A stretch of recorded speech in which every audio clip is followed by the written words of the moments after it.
আলুর বাজারে স্বস্তির খবর, আবারও ধীরে ধীরে বাড়তেছে আলুর দাম। তবে কতদিন চলবে তা কিন্তু বলা মুশকিল। তবে মনে হয় যে আলুর বাজার যত দিন যাচ্ছে তত কিছুটা হলেও অগ্রসর হচ্ছে।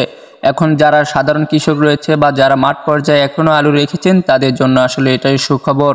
কারণ যারা আলু বেশি দিন রেখে দিয়েছেন তারা কিন্তু আলুর শতকে প্রতি 3 থেকে 3.5 মণ প্রতি শতকে পাচ্ছে। এতে করে আলুর বাজার যদি 400 বা 450 বা 500 থাকে তাহলে কিন্তু সেখান থেকে কিছুটা হলে প্রফিট পাবে।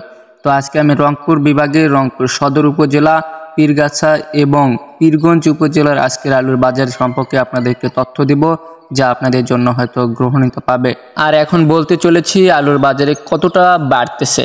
সেটা হচ্ছে যে আলুর বাজার যেটা ছিল 420 টাকা, 400 টাকা, সেটা 450 টাকা এবং সর্বোচ্চ 470 টাকা করে দরে বিক্রি হচ্ছে। স্টিক জাতের আলু, ডায়মন্ড, কার্ডিনাল, 7 মিউজিকা ইত্যাদি আলু, সকল আলু এরকম করে দাম যাচ্ছে। তবে পাগড়ি 550, 500 এরকম করে যাচ্ছে। রোমানা জাতের আলুগুলো একই দামে যাচ্ছে।